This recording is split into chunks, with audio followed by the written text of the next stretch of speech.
र एउटा दलका नेता जो सरकारको साझेदार दल, एउटा पार्टीको पूर्व प्रधानमन्त्री, एउटा पार्टीको पार्टी अध्यक्ष, प्रभावशाली नेता, हामीले हेर्दा जहाँले के भन्नुहुन्छ, म गणतन्त्रको लागि सबभन्दा धेरै लडेको नेता, म प्रजातन्त्रको लागि लडेको नेता भन्ने व्यक्तिले अब बालिक मताधिकारले जुन आफ्नो मत प्रयोग गरेर जनप्रतिनिधि चुन्ने राइटलाई उहाँले चाहिँ अब गलत व्याख्या गरेर अनि 6 महिना पछाडि गर्न पनि मिल्छ भनेर बालिक मताधिकार र आवधिक निर्वाचनको अपव्याख्या गर्न मिल्छ।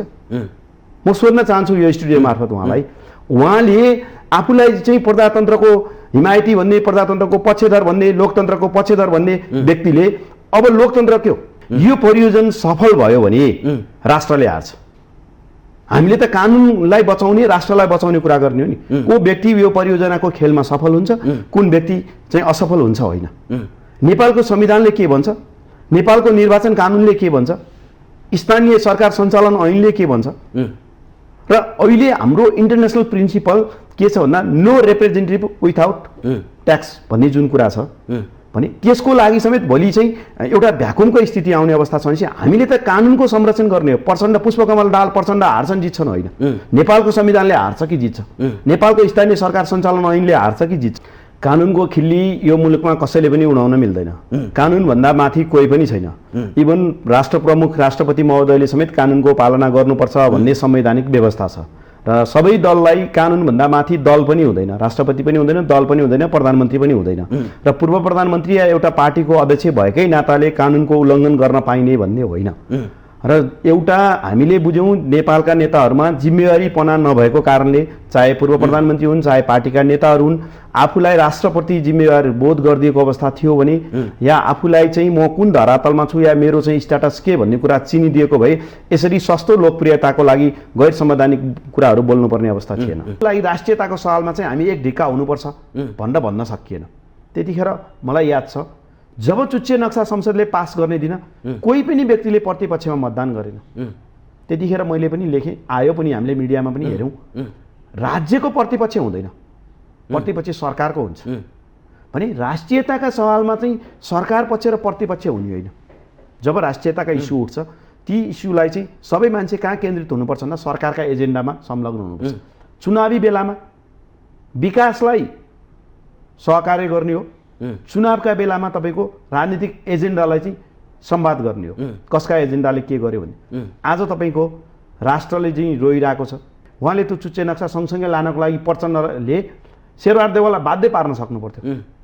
त्यो कुरा भोलि उहाँको राजनीतिक सेटलमेन्टको लागि उहाँले अहिले उठाइरहेको जनताहरूको लागि उहाँ राजनीति गर्दै हुनुहुन्छ भन्ने कुरा पुष्टि गराउनको लागि गर्नु पर्थ्यो।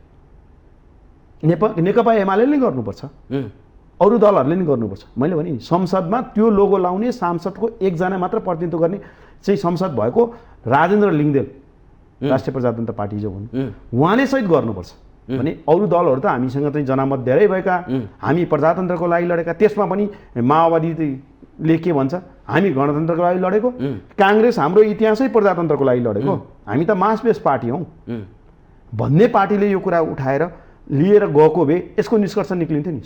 सेवा भएको भए तपाईँको लाइन बस्नु पर्थ्यो। अहिले हामीसँग 3 तहको सरकार छ, स्थानीय सरकार छ, प्रदेश सरकार छ, त्यत्रो म्यान पावरहरू छ, अनि सङ्घीय सरकार छ। सरकारले आफ्नो जनताप्रति उत्तरदायी हो नि त। संविधानले भनेको कुरा के भने यो सरकार अन्य देशले सबै कुरा व्यवस्थापन गरेको छ, जनताप्रति उत्तरदायी हुने हो भने घर घरमा खोप पुर्याउने, तिमी लाइन नलाग, तिम्रो पालो फलानु दिन आउँछ।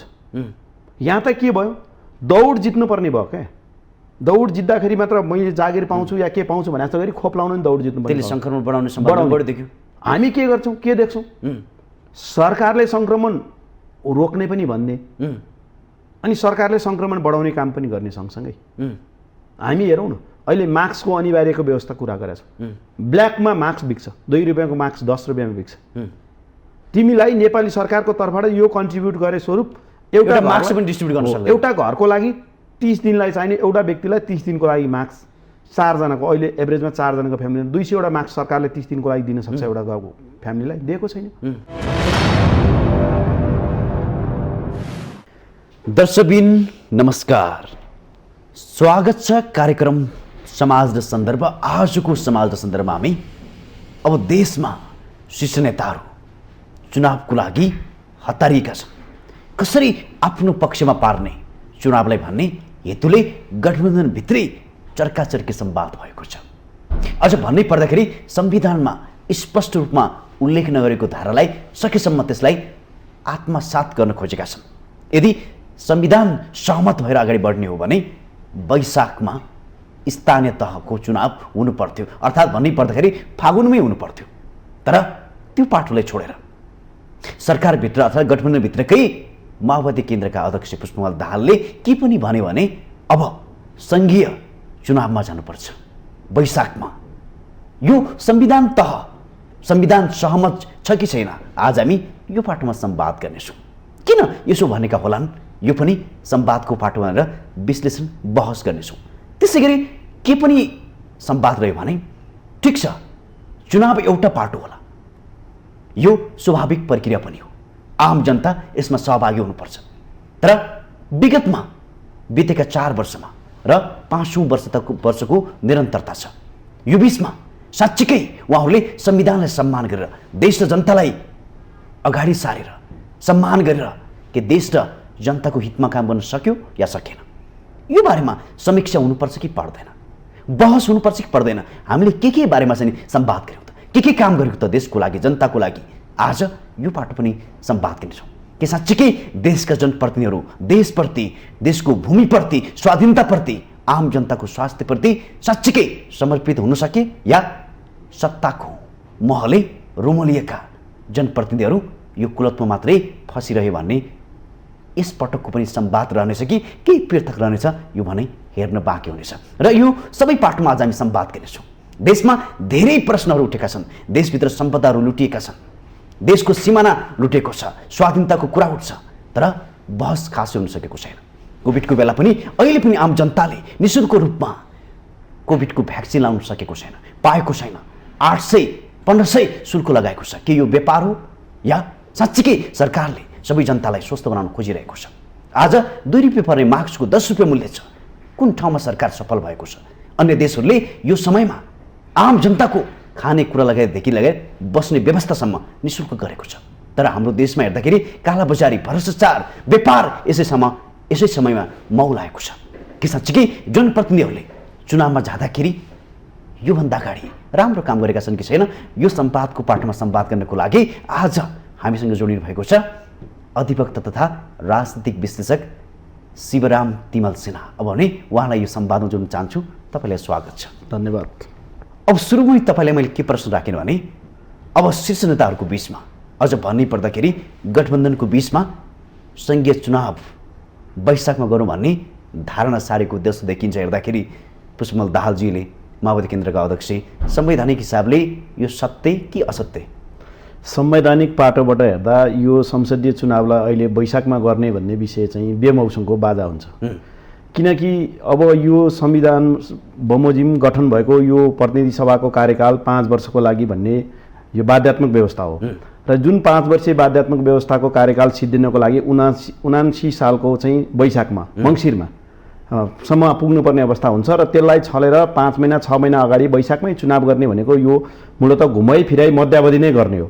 र नेपालको संविधानले अहिले यो मध्यावधि गर्ने गरी छुट दिएको छैन भनेर सम्मानित सर्वोच्च अदालतले दुई पटक भएको संसद विघटनको मुद्दामा बोलिसकेको अवस्थामा फेरि यो चाहिँ मध्यावधि चुनावकै मार्फतले प्रतिनिधि सभाको चुनाव पहिला गर्नुपर्छ भनेर अहिले गठबन्धन दलका नेताले उठाउनु चाहिँ यो आफैमा हास्यास्पद र संविधानमाथिको ठाडो उल्लङ्घन देखिन्छ। त्यसो भए किन उठाएको होला, के लाग्छ तपाईँलाई? एउटा राजनीतिक कर्मीलाई कहिलेकाहीँ के हुँदो रहेछ भने यो उहाँहरूलाई जसरी हुन्छ चर्चाको शिखरमा रहिरहने, मिडियालाई आफ्नो कभरमा राखिरहने या चाहिँ जनताको ध्यान आकर्षण आफूतिर गरिरहने जुन नियत छ, त्यो नियत बस चाहिँ अब के दिने? नजिकै आइरहेको स्थानीय चुनावमा जानको लागि डराइरहेको अवस्थामा होइन, हामी स्थानीय चुनावसँग डराएका छैनौँ, तर हामी चाहिँ सङ्घीय चुनाव पहिला गर्न चाहन्छौँ भन्ने किसिमको सन्देश घुमौरो पाराले दिएर आफूतिर चाहिँ यो समाचारका माध्यमलाई होस् या आम पब्लिकलाई होस् यो ध्यान आकर्षण गर्नको लागि मात्र ल्याइएको हो। र संवैधानिक बाटोको लागि या राष्ट्रको निकासको लागि ल्याइएको बाटो पक्कै होइन। तपाईँले भन्नु पपुलारिटीको लागि यो हुनसक्छ भनेर तपाईँले भनिराख्दाखेरि एउटा प्रभावशाली नेता, अझ भन्ने गर्दाखेरि माओवादी केन्द्रका अध्यक्ष, उहाँ जस्तो राजनीतिसँग राम्रोसँग घुलमिल भएको लामो अनुभव भएको व्यक्तित्व, अझ भन्नै पर्दाखेरि पूर्व प्रधानमन्त्री पनि हुनुहुन्छ। उहाँले यसरी यदि तपाईँले भने जस्तै यदि मान्यो भने कानको खिल्ली उडाउन मिल्छ? कानुनको खिल्ली यो मुलुकमा कसैले पनि उडाउन मिल्दैन।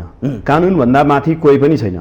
इभन राष्ट्र प्रमुख राष्ट्रपति महोदयले समेत कानुनको पालना गर्नुपर्छ भन्ने संवैधानिक व्यवस्था छ र सबै दललाई कानुनभन्दा माथि दल पनि हुँदैन, राष्ट्रपति पनि हुँदैन, दल पनि हुँदैन, प्रधानमन्त्री पनि हुँदैन।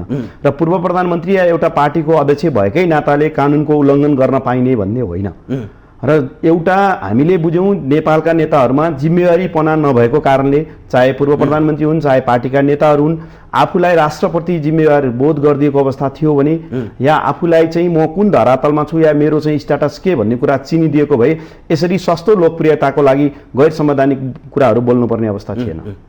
तपाईँले के जोड्नु चाह्यो भने उहाँले अर्को शब्द के पनि जोडेका छन् भने संविधानले स्थानीय चुनाव 5 वर्षपछिको 6 महिनाभित्रै पनि गर्न पाइन्छ भनेर त्यहाँ दुविधापूर्ण लेखिएको छ भनेको पनि उहाँले सुनिन्छ। यथार्थमा के हो? दुविधापूर्ण लेखेको होइन। संविधानले ग्यारेन्टी के गर्यो भने यो स्थानीय निकायको गठन भएको स्थानीय यो व्यवस्थापिका भनौँ यसको गठन भएको मितिले 5 वर्षसम्म यसको कार्यकाललाई ग्यारेन्टी गर्यो र कानुनले सकभर 2 महिनाभित्रै पनि चुनाव गर्नुपर्छ भन्ने व्यवस्था पनि गर्यो र स्थानीय सरकार सञ्चालन ऐनले पनि त्यही किसिमको मनसाय राख्यो। र नेपालको संविधानमा कहिलेकाहीँ आपतकालीन व्यवस्थाहरू पनि पर्न सक्छन् या विविध जटिल परिस्थिति पनि निर्माण हुन सक्छ भन्ने हेतुले संविधान यो कार्यकाल सिद्धिएको 6 महिनाभित्र गरिसक्नुपर्ने छ भन्ने एउटा क्लज राखियो। तर त्यो पनि सबै धाराहरूलाई व्याख्या गर्दै लिएर गएर तल चाहिँ एउटा सानो क्लज राखिएको अवस्था छ। लाग्छ विगतको प्र्याक्टिसलाई हेर्दाखेरि कहीँ वैशाखमै चुनाव भएको अवस्था छ भने कहीँ असोज कार्तिकसम्म पनि चुनाव पुगेको अवस्था थियो र त्यही किसिमको एउटा बाध्यात्मक परिस्थिति निर्माण हुन सक्छ भन्ने कारणले या जटिल परिस्थितिको निर्माण भएको कारणले गर्दाखेरि 6 महिनाभित्र गर्दा पनि यसले चाहिँ संवैधानिक रोक छैन भन्न खोजिएको। तर त्यही कुरालाई चाहिँ संविधानको कमजोरी हो या दलका नेताहरूले आफू अनुकूल व्याख्या गर्न पाइने धारा हो, उपधारा हो, त्यस कारणले 6 महिनाभित्र गर्न पाइन्छ भनेको कारणले वैशाखमा चुनाव गर्न मिल्दैन या गर्न पर्दैन भन्ने कुरा चाहिँ यो संवैधानिक बाटो होइन। संविधानको बाटो के हो भने 5 वर्षभित्र तिमीले चाहिँ यो कार्यकाल 5 वर्षको हो भनेर स्पष्ट व्यवस्था गरिसकेपछि यो 5 वर्षभित्र चुनाव गर्नैपर्छ। र आवधिक निर्वाचनको सुन्दर पक्ष के हो? हामी प्रजातन्त्रको अभ्यास गर्दाखेरि जुन आवधिक निर्वाचनलाई जोड्छौँ, आवधिक निर्वाचनलाई त ग्यारेन्टी गरेको समयमा आवधिक निर्वाचन गर्नुपर्छ। यदि नगर्ने हो भने निर्वाचन आयोगको निकाय नै झिकेर राख्दै भइहाल्यो नि। सरकारलाई जे अनुकूल हुन्छ जतिखेर गाउँछ त्यसको लागि एउटा अस्थायी बढी बनाऊ या चुनाव संयन्त्र हाँक्नको लागि 6 महिनाको एउटा चाहिँ म्यादी प्रहरी जस्तो एउटा म्यादी निकाय बनाऊ, त्यो निकायले चुनाव हाँक्छ, सिद्धिन्छ सरकारको अनुकूलतामा गर्दै जाने हो भने। अन्यथा त संविधानले 5 वर्ष कार्यकाल भनेपछि त्यो स्ट्रिक्टली 5 वर्ष हो। यसमा कि यो काल परिस्थितिले गर्दा भनेर 6 महिनाभित्र गर्न सकिन्छ भने पनि तपाईँको जनप्रतिनिधिलाई भ्याकुम बनाएर जनप्रतिनिधि विहीनको अवस्था सिर्जना गरेर अनि 6 महिना लम्ब्याउन पाइन्छ संविधानले भनेको होइन नि। हामी के गरिरहेछौँ?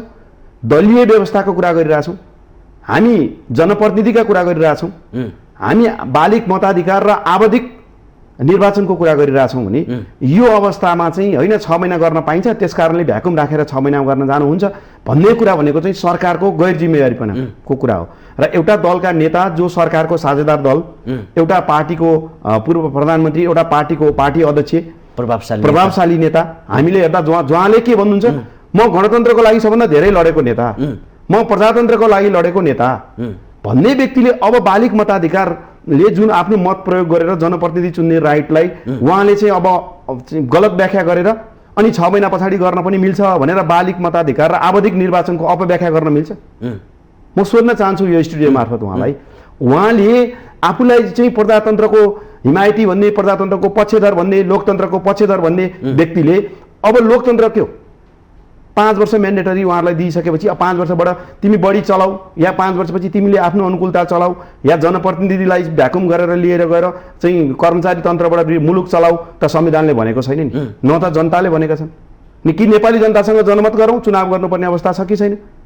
त्यस कारणले यो के भइरहेछ भन्दा प्रतिनिधि सभाको चुनाव चाहिँ गरौँ अनि स्थानीय चुनाव चाहिँ 6 महिना सारौँ भन्ने कुरा चाहिँ यो बेमौसमको बाजा भइरहेको छ। त्यसो भए किन भनेका होला नि त? यसमा मैले अघि पनि जोडेँ, के त रहस्य होला? रहस्य के छ भने मेरो आफ्नो बुझाइले, आफ्नो विश्लेषणले संविधानले 5 वर्षको ग्यारेन्टी गरिदियो र हामीले देख्यौँ यो 2062-63 को आन्दोलन पश्चात जब मुलुकले गणतन्त्र प्राप्त गर्यो, गणतन्त्र प्राप्त गरिसके पश्चात संविधान सभाको गठन भयो। संविधान सभाले पहिलो कार्यकालमा नै चाहिँ तपाईको संविधान सभाले संविधान दिन सकेन। दोस्रो पटकलाई फेरि चुनाव भयो। त्यतिखेर पनि पहिलो सरकारको पहिलो पटकको संविधान सभाको कार्यकालको पहिलो प्रधानमन्त्री त प्रचण्डजी नै हुनुहुन्थ्यो नि। उहाँले संविधान दिन किन सक्नु भएन? त्यतातिर चाहिँ उहाँले क्वेसन गर्नु भएको छैन। आफूलाईतिर त्यो क्वेसन फर्किन्छ मसँग या जनताहरू मप्रति कति चाहिँ उत्तरदायी के अरे मलाई उत्तरदायित्व को क्वेसन सिर्जना गर्छन् भन्नेतिर चाहिँ उहाँ हुनुहुन्न। त्यसपछि जब उहाँको कार्यकालमा संविधान लेखिएन, 2 वर्ष कार्यकाल पुरा भएन, अदालतमा मुद्दा पुर्याइयो, अदालत लगेरले व्याख्या गरिदियो आवश्यकताको सिद्धान्त हो, तिमी पटक पटक सक्छौ भने यही संसदबाट चाहिँ विकल्प खोज, यही संविधान सभाबाट अर्को संविधान खोज भन्यो। यद्यपि त्यसो हुन सकेन।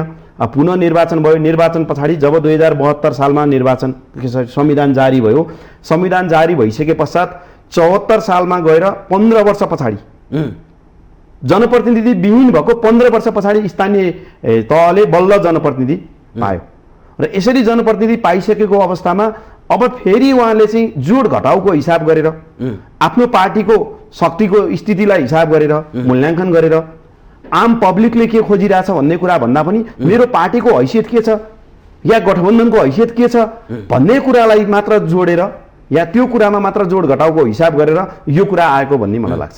फेरि पनि मैले दोहोऱ्याउन चाहे, नेपाली राजनीतिका प्रखर व्यक्तित्व, प्रभावशाली, क्षणिक श्रीमा परिवर्तन ल्याउन सक्ने त्यो क्षमता भएर अहिलेको पछिल्लो अवस्थामा उहाँकै कारणले गर्दा राजनीति उथल पुथल देखिन्छ। हेर्दाखेरि ठ्याक्कै भन्दाखेरि के कारणले उहाँले त्यसो भनेको होला र कुन परियोजनाको लागि होला जस्तो लाग्छ? एक शब्दमा मैले ठ्याक्कै भन्नु पर्दाखेरि उहाँले आफ्नो पार्टीको जनतासँग रहेको हैसियतलाई मूल्याङ्कन गरेर या आफूले अनुमान गरेर यो परिस्थिति या यो कुराहरू गर्नुभएको भन्ने लाग्छ। के फाइदा यसो गरेर? यसो गर्दा के फाइदा छ भन्दा अहिले चाहिँ जुन गठबन्धनको सरकार पछिल्लो पटक बनेको छ, यद्यपि कसरी बन्यो अहिले हाम्रो प्रसङ्ग पर्यो भने त्यहाँ आउँला। यो सरकार गठन भइसके पश्चात यो सरकारले अहिले पछिल्लो पटक गर्नुपर्ने दायित्वभित्र रहेका केही कामहरू छन्। यद्यपि हामीले केही दिन अगाडि देख्यौँ दलको सरकारको प्रमुख दल नेपाली काङ्ग्रेसको महाधिवेशन गर्न समेत संवैधानिक सङ्कट आइसक्यो तिमी गर भनेर राजनीतिक दल भन्दा पनि बाहिरबाट विश्लेषकहरूले, बुद्धिजीवीहरूले, मिडियाकर्मीहरूले घिचघिचाइसकेपछि मात्र चाहिँ अधिवेशनमा जाने अवस्था सिर्जना भयो भने अहिले प्रचण्ड जो पुष्पकमल दाहाल आफूले चाहिँ आफ्नो पार्टीको महाधिवेशन के ढङ्गले गरेर आउनु भएको छ, अघिल्लो दिन सम्मेलन भन्दै भोलिपल्ट महाधिवेशनको नाम दिनुभएको छ। निर्वाचन आयोगले चाहिँ तिमीले राष्ट्रिय सम्मेलन होइन महाधिवेशन गर्नुपर्छ भनेपछि जानुभएको छ। भनेपछि क्वेसन कहाँ आएर जोडिन्छ भने उहाँले त्यही कुरालाई इङ्गित गर्दै अब भोलि 2 महिना पछाडि 4 महिना पछाडि स्थानीय चुनाव गर्ने हो भने हिजो उहाँले के गर्नुभयो? गठबन्धन स्थानीय चुनावमा नेपाली काङ्ग्रेससँग गठबन्धन गरेर केही ठाउँमा सिट हात पार्नुभयो र के राष्ट्रिय चुनावमा नेकपा एमालेसँग चाहिँ गठबन्धन गरेर सिट हात पार्नुभयो। अब उहाँले के देख्दै हुनुहुन्छ भने उहाँ त टेस्टेड भइसक्नु पऱ्यो। उहाँले आफूलाई म मियो हो, म पोलिटिक्सको यो हो या त्यो हो भनेर जसरी भने पनि आफूलाई चाहिँ परिवर्तनकामी नेता, महत्त्वकाङ्क्षी नेता जेसुकै माने तापनि अब नेपाली काङ्ग्रेससँग पनि उहाँको गठबन्धन भइसक्यो एउटा चुनावमा, नेकपा एमालेसँग पनि भइसक्यो। भनेपछि अब उहाँ त्यही गठबन्धनको आफ्नो बलमा भन्दा पनि आफ्नो पार्टीको बलमा भन्दा पनि अरूको पार्टीको बैशाखीबाट कुन बाटोबाट एङ्गलबाट लिएर आएर चाहिँ आफूलाई जनमत साबित गर्न सकिन्छ र आफ्नो जनतामा आफ्नो पार्टीको सिट, आफ्नो पार्टीका प्रतिनिधि बढी जिताउन सकिन्छ भन्ने लाइनमा उहाँ हुनुहुन्छ। त्यही कारणले उहाँ अहिले बेमौसमको बाजा बजाइरहनु भएको छ। नत्र अहिले तपाईँको संविधानले ग्यारेन्टी गरेको या नेपालको मुखमा आइपुगेको निर्वाचन चाहिँ स्थानीय निकायको निर्वाचन हो कि चाहिँ संसदीय निर्वाचन हो भन्ने कुरा त उहाँले प्रश्न बुझ्नु पर्थ्यो। उहाँले नबुझेर त यो क्वेसन गर्नु भएको होइन नि। अनि अब उहाँ के गर्दै हुनुहुन्छ जबरजस्त ढङ्गले भन्दा संविधानमा दिएको 6 महिनाभित्र निर्वाचन गर्न मिल्छ भन्ने कुराले चाहिँ गर्न पर सारौँ। ठिक छ, त्यसो भए निर्वाचन आयोगले पनि भन्यो, हामीले पनि मिडियाबाटै सुन्यौँ र 3 तहको निर्वाचन एकैपटक गरौँ न 6 महिना पछाडि वैशाखबाट असोजमा पुर्याउँदाखेरि 3 तहको निर्वाचनको टाइम हुन्छ। 3 तहको निर्वाचन गराउनेतिरको कुरा त उहाँको आएको छ र उहाँ के चाहनुहुन्छ? वैशाखमा राष्ट्रिय निर्वाचन गरौँ, त्यहाँ अहिले भएको सत्ता साझेदारी दलहरूले गठबन्धनले चुनाव लडौँ, त्यहाँ 2-4 सिट आफ्नो हात पारिहालिन्छ। त्यसपछि त्यही गठबन्धनलाई कायम राख्दै गएर अब त्यस पछाडि स्थानीय चुनाव धकेलियो भने अब यो गठबन्धनको या सरकारमा एउटा उपस्थितिको आधारमा लिएर गएर त्यो स्थानीय चुनावलाई चाहिँ केही प्रभाव पार्न सकिन्छ कि भन्ने हिसाबले मात्र उहाँले यो बेमौसमको बाजा बजाइरहनु भएको छ। त्यसो भए यो परियोजना सफल होला कि नहोला के लाग्छ? यो परियोजनमा सफल होलान् नहोलान् भन्दा पनि यो परियोजना सफल भयो भने राष्ट्रले हार्छ। हामीले त कानुनलाई बचाउने राष्ट्रलाई बचाउने कुरा गर्ने हो नि। को व्यक्ति यो परियोजनाको खेलमा सफल हुन्छ, कुन व्यक्ति चाहिँ असफल हुन्छ होइन। नेपालको संविधानले के भन्छ, नेपालको निर्वाचन कानुनले के भन्छ, स्थानीय सरकार सञ्चालन ऐनले के भन्छ र अहिले हाम्रो इन्टरनेसनल प्रिन्सिपल के छ भन्दा नो रिप्रेजेन्टेटिभ विथआउट ट्याक्स भन्ने जुन कुरा छ भने त्यसको लागि समेत भोलि चाहिँ एउटा भ्याकुमको स्थिति आउने अवस्था छ भनेपछि हामीले त कानुनको संरक्षण गर्ने हो। प्रचण्ड पुष्पकमल दाहाल प्रचण्ड हार्छन् जित्छन् होइन, नेपालको संविधानले हार्छ कि जित्छ, नेपालको स्थानीय सरकार सञ्चालन ऐनले हार्छ कि जित्छ, नेपालको निर्वाचन आयोगले आवधिक निर्वाचन गराउन सक्यो कि सकेन र नेपाली जनताले आफ्नो बालिक मताधिकार टाइम टु टाइम प्रयोग गर्न पाए कि पाएन, यो कुरा महत्त्वपूर्ण हो। तपाईँले हार्छ कि जित्छ भन्ने चाहिँ शब्द जोड्दाखेरि यदि त्यसो भएको भए आज जो चाहिँ नि निर्वाचनको लागि दबाब दिइरहेका छन्, अझ भन्नै पर्दाखेरि जनप्रतिनिधिहरूले समीक्षा गर्नु पर्दै पर्दैन, आफूले विगतमा के गर्यो भनेर जनतालाई विवरण बुझाउनु पर्छ कि पर्दैन? जनप्रतिनिधिहरूले जनतालाई विवरण पनि बुझाउनुपर्छ। एक्ज्याक्टली जनप्रतिनिधि भनेको जहिले पनि जनताप्रति उत्तरदायी हो। उहाँहरू आफ्नो पदप्रति भन्दा जनताप्रति उत्तरदायी हो। आफूलाई जिताउने टिकट दिने पार्टीप्रति भन्दा आफूलाई भोट दिने जनताप्रति उत्तरदायी हो। उहाँहरूले त्यो कुरा गरिरहँदा केन्द्रीय निर्वाचनको प्रसङ्गलाई जोडौँ या स्थानीय तहको निर्वाचनलाई जोडौँ, स्थानीय तहमा अहिले नै प्रतिनिधित्व गरिरहेका चाहिँ जनप्रतिनिधिहरू जो छन्, हामीले जीविका महासङ्घ मार्फत, जिल्ला समन्वय समिति महासङ्घ मार्फत देख्यौँ, गाउँपालिका महासङ्घ होस् या नगरपालिका महासङ्घ, सबैले त चुनाव चाहिरहेछन् नि। उनीहरूले त हामीले जनताप्रति काम गरेका कुराहरू जनतामै गएर हामीले यो गऱ्यौँ या यो हाम्रा काम अधुरा छन् भनेर लिएर जान्छौँ भन्ने कुरा देखाइरहेछ नि। दलका नेताहरूले चुनाव हुनु हुँदैन भनेका छन्। यद्यपि कहीँबाट मैले चाहिँ के सुनेको छैन भने अहिले कुनै पनि निकाय 5 वर्ष अगाडि निर्वाचित भएको निकाय, चाहे नगरपालिका होस्, चाहे गाउँपालिका होस्, चाहे जिल्ला समन्वय समिति होस्, कुनै पनि निकायले चुनाव हुनु हुँदैन, यो 5 वर्ष टाइम छ त्यसकारण 5 वर्ष सार्नुपर्छ भनेको छ र? कुनै ठाउँबाट यो आवाज आएको छ र? छैन। यो त कहाँबाट आएको छ भन्दा केवल सत्ता गठबन्धनको दलभित्र, त्यसमा पनि नेपाली काङ्ग्रेसको स्ट्रिक्ट भोइस चाहिँ चुनाव सार्नुपर्छ या 6 महिनाभित्र गर्नुपर्छ भन्ने बुझिएको छैन। नेपाली काङ्ग्रेसका महामन्त्रीहरूलाई हामीले मिडियामा सुन्दा होस् या शेरबहादुर देउवाको भर्सन सुन्दा होस्, त्यो देखिँदैन। तर यद्यपि सत्ता गठबन्धनको अर्को दुईवटा दल, एउटा सङ्घीय समाजवादी जुन माधव कुमार नेपालले नेतृत्व गर्नुभएको दल र अर्को पुष्पकमल दाहालले नेतृत्व गर्नुभएको दल नेकपा माओवादी, यी दुईवटा दलले मात्र यो 6 महिने ठाउँ खोजिरहँदा अरू दल या अरू जनप्रतिनिधिहरूले पनि खोज्नुपर्ने कि बनाइदिनु सक्नु पर्यो। हाम्रा भइरहेका जनप्रतिनिधिहरूलाई यो कारणले गर्दाखेरि 6 महिना टाइमको जरुरी पर्यो। संविधानले 6 महिनाभित्र चाहिँ चुनाव सार्न मिल्छ भनेको चाहिँ दल बाँकी काम पुरा गर्नको लागि, कार्यकालमा पुरा नभएका काम पुरा गर्न हो, या राष्ट्रिय सङ्कटले 6 महिना पछाडि गर्नुपर्ने परिस्थिति सिर्जना भएको हो, त्यस कारणले 6 महिना पछाडि जाउँ र 6 महिनासम्म यसैलाई यही जनप्रतिनिधिहरूलाई हामीले संविधानको मर्मअनुसार बालिक मताधिकारको प्रयोग गर्ने या आवधिक निर्वाचन गराउने व्यवस्थाको केही समय भ्याकुम हुन सक्ने स्थितिलाई मध्यनजर गरेर यही जनप्रतिनिधिहरूले 6 महिना काम गरौँ। म उदाहरण दिन चाहन्छु, यो 6 महिना यी जनप्रतिनिधिले किन काम गरौँ भन्ने सवाल भन्दा, जब 64 सालमा भएको संविधान सभाले संविधान दिन नसकेपछि त्यो संविधानमा लेखिएको र ग्यारेन्टी गरेको 2 वर्षीय कार्यकाल थियो र तेस्रो वर्षको कार्यकालमा हामी संविधान दिन सक्छौँ भन्ने किसिमको उल्लेख गरेर जब म्याद थपियो संविधान सभाको, सम्मानित सर्वोच्च अदालतले व्याख्या गर्दा के भने आवश्यकताको सिद्धान्त बमोजिम थप्न सकियो। यहाँनिर पनि कि त्यही आवश्यकताको सिद्धान्त जोडेर अहिले भइरहेका जनप्रतिनिधिबाटै हामीले 6 महिना काम गराउने हो भन्ने ग्यारेन्टी देखाउन सक्नु पर्यो। नभए बालिक मताधिकारले प्रयोग गर्न पाउने जुन आवधिक निर्वाचन हो त्यसलाई चाहिँ यो कुन दलको जोड घटाउ के छ, कुन दलको जनतासँगको स्थिति के छ भनेर र को जित्छ या को हार्छ या को मेरो एजेन्डा जित्छ कि मेरो एजेन्डा हार्छ र मैले उठाएको एजेन्डाले राष्ट्रिय राजनीतिमा प्राथमिकता पाउँछ कि पाउँदैन भन्ने विषयमा केन्द्रित गरेर चुनावलाई छल्न चाहिँ मिल्दैन। तपाईँले के जोड्नु चाहे? यो विगत 4 वर्ष पुरा भइसकेको छ, 5औं वर्षको निरन्तरता छ, यो हेर्दाखेरि समीक्षा सबैले गर्नु पर्थ्यो हामीले के गर्यौँ भनेर, किन नगरेको होला जस्तो लाग्छ तपाईँले? समीक्षा गर्दा के हुन्छ भने यो आलोचना र आत्मआलोचना भन्ने दुईवटा विषय छ। आलोचना गर्न यति सजिलो छ, आत्मआलोचना गर्नको लागि त्यति नै कठिन छ। र हामीले अहिले नेपालका क्यारेक्टरमा देखिएको हामी प्रजातन्त्र पश्चात जुन हामीले थाहा पाएको अवस्थामा अहिलेसम्म हेर्दाखेरि पटक पटक उठ्ने एउटा क्वेसनमा यो आत्मआलोचनाको कुरा र समीक्षाको कुरालाई जोडेर हेर्दा कहिले पनि समीक्षा गरेको या जोड घटाउ गरेको भन्दा बाहेकली कुनै पनि कामको समीक्षा गरेको अवस्था देखिएन। म उदाहरण दिउँ, जस्तो अहिले पुष्पकमल दाहालले वैशाखमा राष्ट्रिय चुनावको इस्यु उठाइरहँदा उहाँले यो 74 सालबाट यो संसद आज 78 साल करिब यो संसदले मलाई लाग्छ 50 महिना जति आफ्नो कार्यकाल पार गर्यो र यो 50 महिनाको कार्यकालमा अब यो संसदसँग 10 महिना कार्यकाल बाँकी छ। यो बिचमा मैले नेपाली नेकपा एमालेका अध्यक्ष केपी ओलीसँग चुनावी तालमेल गरेर निजलाई प्रधानमन्त्री बनाउँदाखेरि यो एजेन्डाको लागि मैले प्रधानमन्त्री बनाएको थिएँ र यो एजेन्डाले राष्ट्र हार्यो, त्यसकारणले मैले यो गठबन्धन तोड्नु पर्यो। तोडिएर मैले चाहिँ शेरबहादुर देउवासँग चाहिँ गठबन्धन गरेँ र त्यो सरकार बनाइयो र यो सरकारले राष्ट्रिय एजेन्डाका इस्युहरू यो उठाइरहेका छन् र यो कुरा स्थापित गर्नको लागि वैशाखमा चुनाव गर्नुपर्छ भन्नुभएको छ। र केपी शर्मा ओलीले जब संसद विघटन गर्नुभयो, दुई पटक विघटन भयो सरकार, संसद विघटन गर्दा त्यही संसदभित्रबाट अर्को सरकार खोज्न सकिने सम्भावना छ।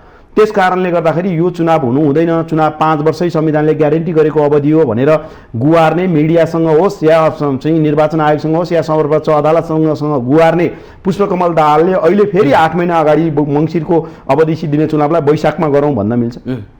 र समीक्षा गर्न किन चाहिएन भन्दा जनताप्रति उत्तरदायी भएर काम गरेको भए पो समीक्षा गर्न तयार हुन्छ। त्यसो कोही पनि नेताहरू जनता र देशप्रति समर्पित छैन, सबैमा एउटै डालोमा हालेर कोही पनि छैनन् भन्ने एङ्गलले हेर्नुपर्दा भन्दा पनि अहिले दलहरूमा देखिएका नेताहरूमा यो आम पब्लिकमा केही नेताहरूको हकमा देखिएको होला, तर अहिले जसले चुनाव चाहेर मध्यावधि चुनावको कुरा उठाइरहनु भएको छ उहाँहरूको सवालमा चाहिँ उहाँहरूले यो मध्यावधि चुनाव उठाइरहँदाखेरि यो कारणले हामी जनउत्तरदायी छौँ, जनउत्तरदायी भएको कारणले गर्दा वैशाखमा चुनाव भयो, त्यस कारणले हामी आलोचित हुनु परे पनि आत्मा आलोचित हुनु परे पनि हामी यो कुरा गर्न सक्छौँ ताकि अर्को दलको नेतालाई आलोचना मात्र गरेर चुनाव माग गर्न गइरहेका छैनौँ भनेर ग्यारेन्टी गरेर पुष्टि गर्न सक्नु भएको छैन।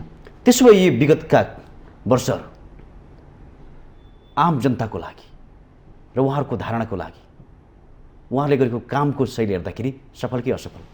विगतको चुनावलाई पश्चात जुन यो 74 सालको संसदीय चुनाव पश्चात बनेको गठबन्धन सरकारै भन्छु म, ताकि त्यहाँ नेकपाको नाममा पछि पहिला चाहिँ यो गठबन्धनमा दुईटा दलले गठबन्धन गरेरै चुनाव लडेको हो र चुनावमा त्यतिखेर फोरमसहित 3वटा दलहरूले सरकार निर्माण गरेर त्यो सरकार झन्डै 2/3 नजिक पुग्यो र विभिन्न इस्यु र नेताहरूका इस्युको आधारमा, राष्ट्रिय इस्युको आधारमा भन्दा पनि नेताहरूका इस्युको आधारमा त्यो सरकार सधैँ धर्मको स्थितिमा रहिरह्यो र त्यो सरकारले धर्मको स्थितिमा रहिरहँदा केही हदसम्म त्यो सरकारका विषयमा राष्ट्रियताका सवालका केही कामहरू उजागर भएको अवस्था पनि देखिन्छ, ताकि नेपालको एउटा हराइरहेको इतिहासको एउटा नक्साको कुरा होस् या त्योभन्दा अगाडि भारतसँग भएका चाहिँ यो नाकाबन्दीका विषयका सामना गरेका इस्युहरूका कुराहरू हुन् र ती बाहेकका केही इस्युहरूलाई केन्द्रित गरेर जब मुलुक त्यो सँगसँगै कोभिडको महामारीमा पनि मुलुक होमिएको अवस्थामा ती समेतलाई गरेर भएका गठबन्धन दलहरूले चाहिँ सरकारलाई अझ कसरी बलियो बनाउने भन्नेतर्फ लाग्ने भन्दा पनि पहिलो पटक उपेन्द्र यादवजीहरू सरकारबाट बाहिरिनुभयो निहित स्वार्थमा। त्यसपछि पुष्पकमल दाहाल र केपी ओलीका बिचमा सरकारको नेतृत्व कसले गर्ने या पार्टीको नेतृत्व कसले गर्ने भन्ने विषयमा हानथाप चल्यो। प्रचण्डजीले के भन्नुभयो, 2.5 वर्ष मैले प्रधानमन्त्री हुने अधिकार थियो र 2.5 वर्षको लागि मात्र मैले केपी ओलीलाई सरकारको समर्थन गरेको थिएँ भन्ने नाममा उहाँहरूको बिचमा झिङ्गलो सुरु भयो र त्यसपछि चाहिँ संसदसम्म विघटन भयो र कहिले उहाँले के भन्दै जानु भने होइन मैले 5 वर्ष अब उहाँलाई प्रधानमन्त्री छोडिदिएँ, मैले पार्टी अध्यक्ष हुन पाउनु पर्यो, ताकि दुईजना नेताको गिभ एन्ड टेकमा दुईटा दलको तपाईँको पार्टी एकीकरणका नाममा या पार्टी एकता प्रक्रियामा भएका केही सहमतिका दस्तावेजको आधारमा राष्ट्रलाई चाहिँ घुमाउन खोजियो, ताकि 2074 सालमा सम्पन्न भएको निर्वाचनमा जनताले दिएको मतका आधारमा नभई मतका आधारमा थियो भने जनताले के चाहेका थिए। हामी हेरौँ 2048 साल पछाडि भएको निर्वाचनमा भएको गिरिजाप्रसाद कोइरालाको बहुमतको सरकार 5 वर्ष पुग्न सकेन। 56 सालमा भएको बहुमतको सरकार गिरिजाप्रसाद शेरबहादुर देउवाको सरकार 59मा पुरै कोल्याप्स, संसदीय व्यवस्थै कोल्याप्स गरेर गयो। त्यसलाई रिस्टोर गर्नको लागि फेरि आन्दोलन गर्नुपर्ने अवस्था आयो।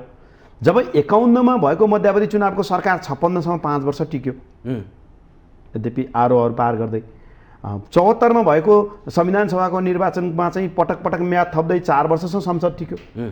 तर 74मा भइसकेको यो जुन सरकार गठन भएको चाहिँ सरकार जुन नेपाली जनताले के अपेक्षा गरेन, अब नेपालमा राजनीतिक सेटलमेन्ट भयो, स्थायी सरकार गठन भयो, अब यो सरकारले 5 वर्ष जनताका सेवा र सुविधालाई काम गर्छ भनेर अपेक्षा गरेको अवस्थामा त्यो काम हुन नसकेपछि अहिले सरकार ढाल्ने र गिराउने भन्दा केही खेल भएको या नयाँ गठबन्धनका रूपबाट सरकार बनाउने भन्दा कुनै पनि कामहरू भएको अवस्था यो 5 वर्षमा देखिएको छैन।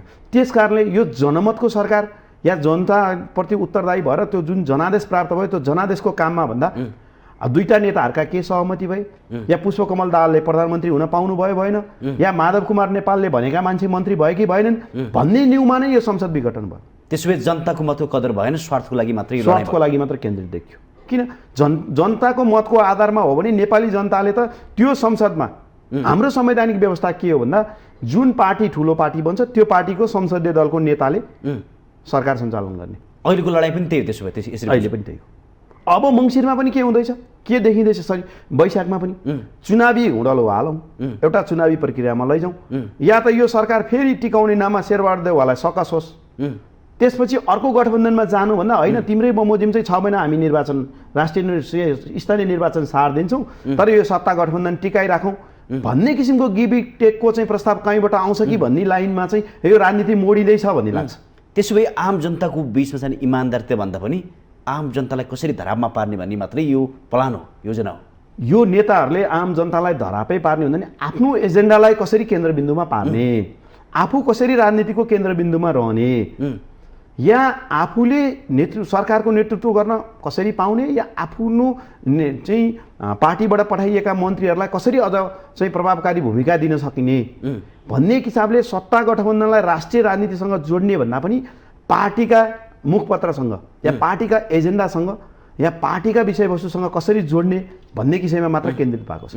र यसले के गर्यो भने अन्ततोको त मारमा चाहिँ नेपाली जनता जसलाई संविधानले ग्यारेन्टी गरेको बालिक मताधिकार हो, आवधिक निर्वाचन हो, त्यसलाई तोडमोड गर्न खोजियो। र यसले अन्ततोको त कसलाई हार कसलाई जित भन्दा पनि मेरा एजेन्डा के हुने भन्ने स्वार्थमा मात्र केन्द्रित हो, जनताको स्वार्थमा केन्द्रित भएन, राज्यको स्वार्थमा या राज्यको चाहिँ चाहनामा केन्द्रित भएन, यहाँ त दलको चाहिँ चाहनामा केन्द्रित भयो।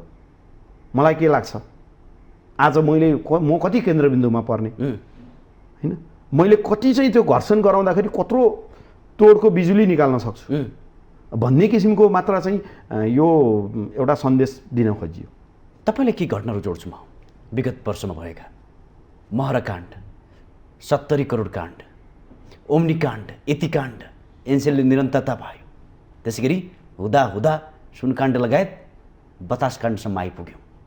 तपाईँले अघि एउटा लिपुलेखको पनि घटना जोड्नु भएको थियो, त्यो नक्सा आयो ठिक छ, त्यसपछि कहिले सम्वादै भएन, त्यसलाई पनि आम जनताले भरमपूर्णै मानेका छन् यसो हेर्दाखेरि, किनकि त्यसपछि भारतको सेना बढ्यो त्यो ठाउँमा, भारतको अझ दादागिरी बढ्यो हेर्दाखेरि, बाटो विस्तारले निरन्तरता पायो, तीव्रता पायो। यसो हेर्दाखेरि यी घटनाले किन निर्कलता पाउन सकेन? त्यसो भए फेरि पनि जोडेँ मैले। यसमा के लाग्छ मलाई भने समग्र पाटो है, फेरि मैले समग्र पाटोमै म आउँछु।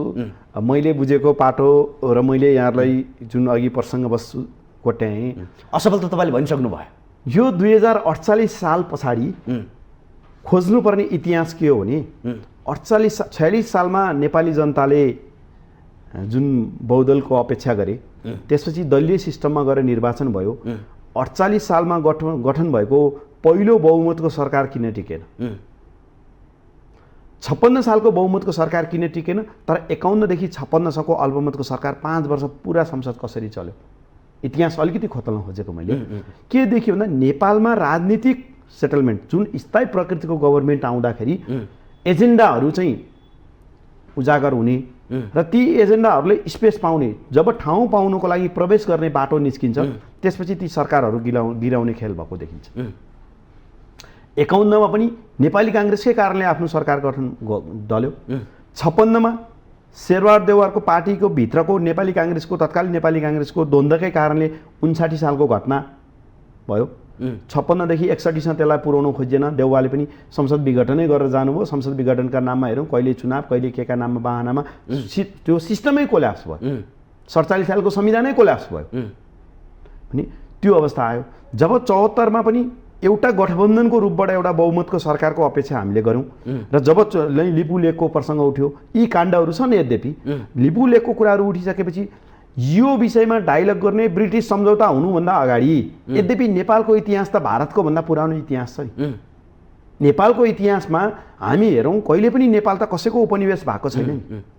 भने जब उपनिवेशबाट आफू स्वतन्त्र भएर इन्डियाले स्वतन्त्र हुने बेलामा भएको चाहिँ सन्धिमा लिपु लेकको जुन भाग अहिले उठाइएको छ त्यो भाग नेपालको हो। त्यस कारणले नेपालको नक्साको स्टाटस यहाँसम्म थियो। हिजोका तपाईँ हामीले पढेका इतिहासलाई छोडौँ, पूर्वमा के अरे पश्चिम किल्ला काँगडा, पूर्वमा टिस्टा पुगेको थियौँ। त्यो टिस्टासम्मको कुरामा त सरकारले जान सक्नु पर्थ्यो भन्ने आम नागरिकको हाम्रो अपेक्षा हो। किन भन्दा त्यो सुगौली सन्धिलाई सहितलाई टेकेर त्यहाँसम्मको आँट गर्नु पर्थ्यो। जब एउटा लिपु लेकको चुच्चे नक्साको विषयमा कुरा निस्किने बित्तिकै सत्ता गठबन्धनभित्रबाट त्यो जारी गर्नु हुन्थ्यो हुँदैन थियो, इन्डिया रिसाउँछ या अर्को राष्ट्र रिसाउँछ भन्ने कुरा त तत्कालीन गठबन्धन दल नेकपा माओवादीका नेताबाट पनि त्यो कुराहरू त आएको हो नि। प्रतिपक्षी दलको कुरा छोडौँ, सरकारमा संलग्न दलले चाहिँ बोल्डली त्यो कुरालाई चाहिँ सरकारले ल्याएका मेरो सरकार या जनताको सरकार हो, मेरो नेतृत्वको या मेरो पार्टीको नेतृत्वमा बनेको सरकारलाई कहाँ हाल्नुपर्ने दायित्व मेरो पनि हो। त्यस कारणले जुनसुकै समस्यासँग समाधान गर्नु परे पनि त्यसको लागि राष्ट्रियताको सवालमा चाहिँ हामी एक ढिक्का हुनुपर्छ भनेर भन्न सकिएन। त्यतिखेर मलाई याद छ जब चुच्चे नक्सा संसदले पास गर्ने दिन कोही पनि व्यक्तिले प्रतिपक्षमा मतदान गरेन। त्यतिखेर मैले पनि लेखेँ, आयो पनि, हामीले मिडियामा पनि हेऱ्यौँ, राज्यको प्रतिपक्ष हुँदैन, प्रतिपक्ष सरकारको हुन्छ। भने राष्ट्रियताका सवालमा चाहिँ सरकार पक्ष र प्रतिपक्ष हुने होइन। जब राष्ट्रियताका इस्यु उठ्छ ती इस्युलाई चाहिँ सबै मान्छे कहाँ केन्द्रित हुनुपर्छ भन्दा सरकारका एजेन्डामा संलग्न हुनुपर्छ।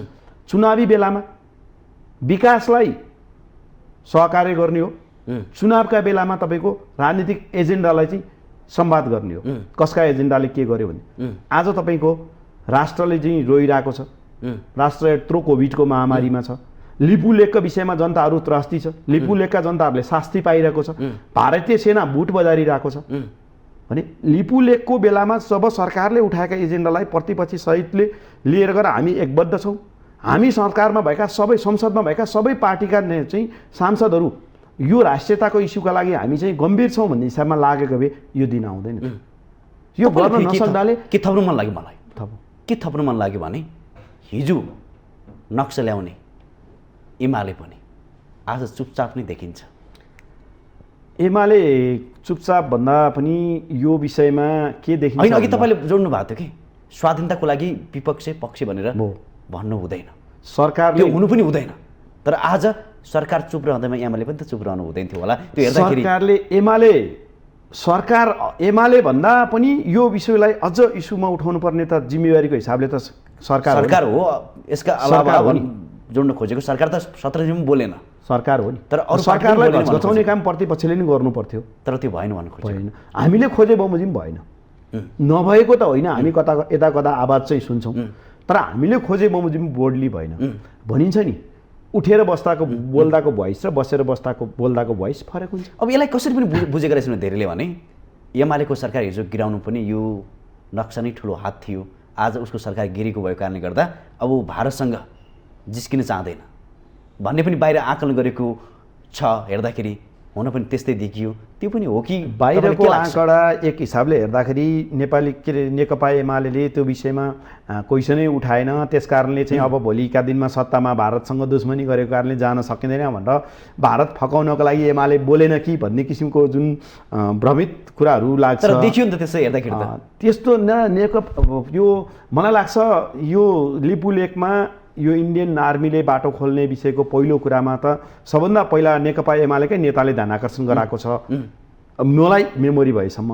र त्यसपछि सरकारले चाहिँ जब प्रतिपक्षबाट आयो या त्यहाँबाट आइसके पछाडि यो अस्तिको जुन मेरो गणनामा समेत लिपु लेकमा पुर्याएर गणना गराउनु पर्ने दायित्व रहेको सरकारले तर कसैले गराएन। र चुच्चे नक्साकै प्रसङ्गबाट मैले आएँ कि जब नेपाली तत्कालीन सरकारले चुच्चे नक्सा जारी गरिसकेपछि एक मतका साथ त्यो नक्सा पारित गर्न र सांसदको लोगो लगाएका सांसदहरूले त्यो नक्साको अब विषयवस्तु कहाँ पुग्यो, त्यो सरकार ढल्यो, केपी शर्मा ओलीको सरकार ढल्यो र शेरबहादुर देउवाको सरकार बनिसके पछाडि पनि त्यो विषयलाई चाहिँ प्रतिपक्षले उठाउने भन्दा पहिला यो विषय कहाँ पुगेछ भनेर नेपाली काङ्ग्रेसले त्यो विषय डोराएर लिएर गएको छ। र आज पुष्पकमल दाहाल जो हिजो चुच्चे नक्सा जारी गर्दाको सरकार गठबन्धनको एउटा सहयात्री दल हो, आज पनि सत्ताको गठबन्धनको सहयात्री दल। यो प्रसङ्गले के याद आउँछ मलाई भने कमल थापा, उहाँ के गर्नुहुन्थ्यो 54 सालको सरकारमा, लोकेन्द्रबहादुर चन्दको सरकारमा उहाँ स्थानीय विकास मन्त्री हुनुहुन्थ्यो। झन्डा हल्लाएर गएर विपक्षीमा मतदान गरिदिनु भयो, सरकारको विपक्षमा। एउटा मुसा प्रवृत्ति भन्ने कुरा त्यही बेलादेखि आएको र त्यसपछि उहाँ के गर्नुभयो, भोलिपल्ट सूर्यबहादुर थापाको सरकारमा परराष्ट्र मन्त्री हुनुभयो। यस्तै अहिले प्रचण्डजीको त्यस्तै रोल देखिन्छ। त्यो चुच्चे नक्सा जारी गर्दा पनि जारी गर्नुपर्छ भनेर उहाँ सहितको गठबन्धन दलले गरेको हो नि त। त्यो सरकारले, त्यो गठबन्धन सरकारले गरेको हो नि। अहिले उहाँ अझै पनि सरकारमा हुनुहुन्छ नि। त्यतिखेर नेकपा एमालेको सरकारसँग रहेका होलान्, सबै छैनन् होला, केही एजेन्डा त राष्ट्रियताका एजेन्डाहरू त बेलामा उठे होला नि त्यो सरकारमा। ती एजेन्डाहरू चाहिँ हाम्रो सरकारले, उहाँको पनि सरकार हो नि त, त्यो निरन्तरता ल्याउनुपर्छ। चाहे त्यो सरकारमा को व्यक्तिले नेकपा माओवादीको तर्फबाट प्रतिनिधित्व गरेको थियो या कसले चाहिँ नेतृत्व गर्यो भन्ने कुरा गौण हो, तर क्यारी ओभर गर्दै त ल्याउनु पर्थ्यो नि। आज सत्तामा जुन दलका नाममा जो भए पनि हिजो ल्याएका एजेन्डाहरूलाई उहाँले त्यो चुच्चे नक्सा सँगसँगै लानको लागि प्रचण्डले शेरबहादुर देउवालाई बाध्य पार्न सक्नु पर्थ्यो। त्यो कुरा भोलि उहाँको राजनीतिक सेटलमेन्टको लागि उहाँले अहिले उठाइरहेको जनताहरूको लागि उहाँ राजनीति गर्दै हुनुहुन्छ भन्ने कुरा पुष्टि गराउनको लागि गर्नु पर्थ्यो। नेकपा एमाले नै गर्नुपर्छ, अरू दलहरूले नि गर्नुपर्छ। मैले भने नि संसदमा त्यो लोगो लाउने सांसदको एकजना मात्र प्रतिनिधित्व गर्ने चाहिँ संसद भएको राजेन्द्र लिङ्गदेल, राष्ट्रिय प्रजातन्त्र पार्टी जो हुन्, उहाँले सहित गर्नुपर्छ भने अरू दलहरू त हामीसँग चाहिँ जनमत धेरै भएका, हामी प्रजातन्त्रको लागि लडेका, त्यसमा पनि माओवादीले के भन्छ हामी गणतन्त्रको लागि लडेको, काङ्ग्रेस हाम्रो इतिहासै प्रजातन्त्रको लागि लडेको, हामी त मास बेस पार्टी हौँ भन्ने पार्टीले यो कुरा उठाएर लिएर गएको भए यसको निष्कर्ष निक्लिन्थ्यो नि। सरकारले कतिपटक डायलग गर्न चाह्यो, अब तपाईँ हामीले नेकपा एमालेलाई ठ्याक्कै अहिले सडकमा सुनिएको आवाज अनुसार टेस्ट गर्ने ठाउँ कहाँ आउँथ्यो भन्दा यदि यो सरकारले लिपुलेकको विषयमा कुरा उठाएको र नेकपा एमाले विरोध गरेको या नेकपा एमाले त्यसमा समर्थन नगरेको भए लोकप्रियताको लागि मात्र केपी शर्मा ओलीले चुच्चे नक्सा जारी गरे। पछिल्लो पटक चाहिँ भारतसँग चाहिँ नेपालले डायलग गर्न खोज्दा अहिलेको सरकारले त्यो विषयलाई अझ चाहिँ यसलाई मजबुतीका साथ उठाउन खोज्दा चाहिँ उहाँले चाहिँ साथ दिनु भएन। त्यसकारणले उहाँले सस्तो लोकप्रियताको लागि काम गर्नुभएको रहेछ भन्न सकिन्थ्यो।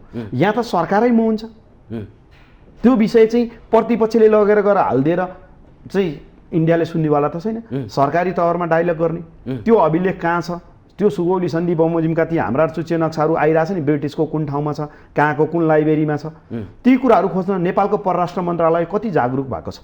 मन्त्रालयहरू केवल मन्त्रीको झन्डा हल्लाएर सरकारी सुविधाको लागि मात्र चाहिँ मन्त्रालय गठन गरिएको होइन नि। अहिले 3 नम्बर प्रदेश बागमती प्रदेशमा हामीले देख्यौँ मन्त्रालय संविधानले ग्यारेन्टी 7वटा गर्ने, फुटाउँदै लाने 14वटा पुर्याउने, एउटा घरमा कतिवटा 7वटासम्म बोर्डहरू नि। त्यसको लागि हो राष्ट्रिय लेभलका मन्त्रालयहरू। परराष्ट्र मन्त्रालयको काम त्यति हो। शेरबहादुर देउवा जो 48 सालमा गृहमन्त्री हुनुहुन्थ्यो, त्यसपछि 52 सालमा आजभन्दा करिब 26 वर्ष अगाडि पनि उहाँ प्रधानमन्त्री हुनुहुन्थ्यो। 26 वर्ष अगाडि उहाँले प्रधानमन्त्री हुँदा गर्न खोजेको विषय अहिले चाहिँ केही थियो भने पनि 26 वर्ष पछाडि पनि कुर्सीमा आउँदाखेरि हामीले केही भिन्नता पाएको छौँ र भनेपछि कुर्सीका लागि, पद प्राप्तिका लागि र पटक कायम गर्नको लागि मात्र प्रधानमन्त्री भएको अवस्था देखिन्छ।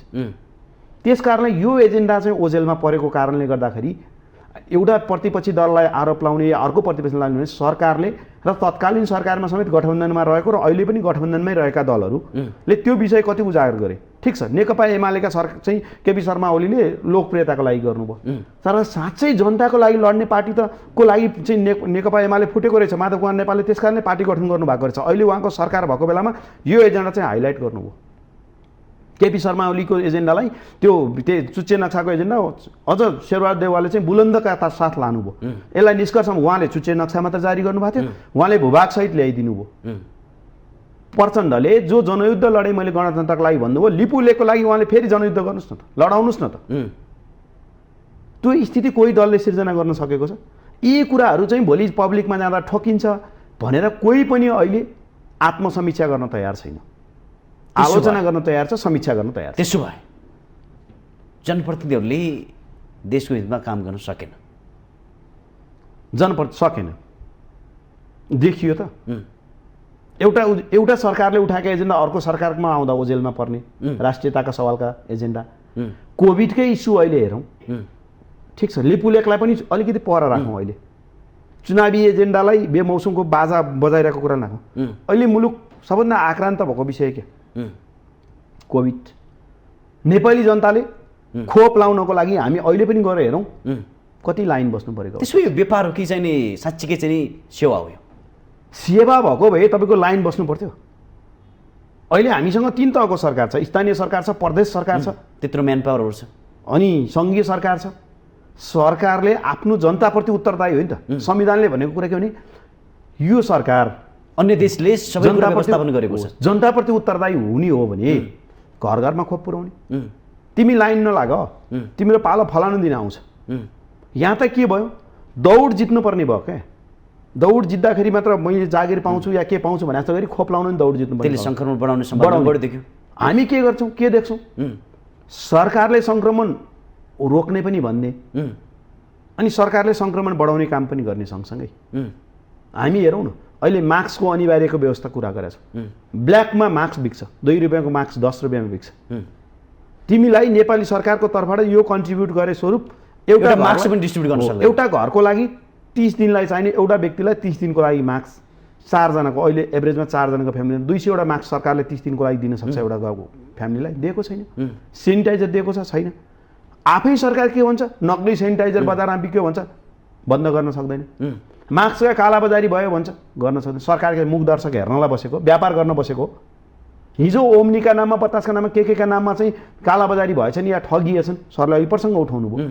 अहिलेको सरकारले चाहिँ ती सबै कुरा बाहेक नै मैले नै लिएर आएँ, मैले नै ल्याएर चाहिँ तपाईँको इम्पोर्ट गरेर या मैले नै नेपाल सरकारले लगानी गरेर चाहिँ डिस्ट्रिब्युट गऱ्यौँ, नेपाली जनताले यो पाउनु पर्यो भनेर दिन सकेको अवस्था छ। थोरै जोडिहालेँ, भ्याक्सिनमा पनि आज सबै बेरोजगार बिस्तारै हुँदैछन्। फेरि 800 देखि 1500 सम्म लाग्ने भनेर बाहिर आएको छ।